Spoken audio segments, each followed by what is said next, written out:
ఢిల్లీలో పుట్టిన పిల్లలు త్వరగా చనిపోతారంట. చిచి, అవే మాటలు అనుకోకండి. ఇవి జరగబోయే వాస్తవాలు. అక్కడ పొల్యూషన్ పిల్లల హెల్త్ అండ్ ఫ్యూచర్ మీద ఒక డేంజరస్ ఇంపాక్ట్ ని చూపిస్తోంది. ముఖ్యంగా జెన్ ఆల్ఫా విషయంలో ఎక్స్పర్ట్స్ ఒక కంక్లూజన్కి వచ్చేశారు.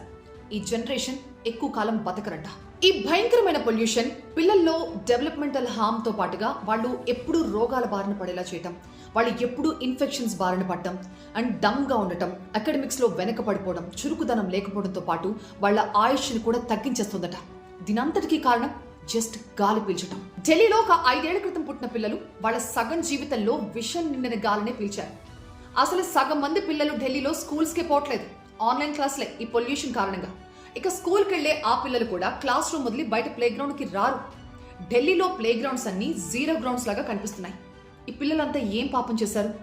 స్కూల్ అసెంబ్లీ నడుస్తున్నా లేకపోతే లోపల క్లాస్ జరుగుతున్నా సగం మంది పిల్లలు తుమ్ముతూ దగ్గుతూ నీరసంగా ఉంటున్నారు. అసలేంటిది? ఒక రాంగ్ పిన్ కోడ్ లో పుట్టడమే ఈ పిల్లలు చేసిన తప్ప అని ఒక ఢిల్లీ టీచర్ ఆవేదన వ్యక్తం చేస్తున్నారు. ఢిల్లీలో ఏ హాస్పిటల్ చూసినా పీడియాట్రిక్ క్రైసిస్ వార్డ్ లాగా మారిపోతున్నాయి.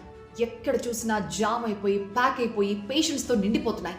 జలుబు, దగ్గు, ఆయాసం, రెస్పిరేటరీ ప్రాబ్లమ్స్ తో. ఒకప్పుడు ఇలాంటి ఇన్ఫెక్షన్స్ కి వారం రోజుల మెడికేషన్ సరిపోయేదట.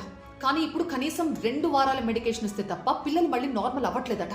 ఒక 10 ఏళ్లుగా డాక్టర్లు, సైంటిస్టులు, తల్లిదండ్రులు మొత్తుకుంటున్నారు, వేడుకుంటున్నారు యాక్షన్ తీసుకోమని. కానీ ప్రభుత్వాలు ఏం చేశాయి? దీన్ని ప్రజలకి అలవాటు చేసేసాయి.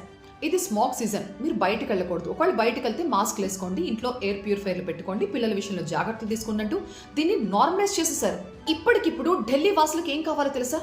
ఈ ఫ్రీ బస్సులు, ఫ్రీ రేషన్లు, ఈ ఫ్రీ పథకాలు కాదు, పీల్చుకోవడానికి స్వచ్ఛమైన గాలి. ఢిల్లీలో ఉన్న పేరెంట్స్ పిల్లలకి బొమ్మలు కొనివ్వాలా లేకపోతే అక్కడికి తీసుకువెళ్ళాలా ఇదెవరూ ఆలోచించట్లేదు. మా పిల్లలకి స్వచ్ఛమైన గాలి ఎలా ఇవ్వాలని ఆలోచిస్తున్నారు. అయినా ఇదేం కర్మ? పీల్చుకునే గాలి లగ్జరీ అయిపోతే ఎలా? అదొక ఫండమెంటల్ రైట్ కదా.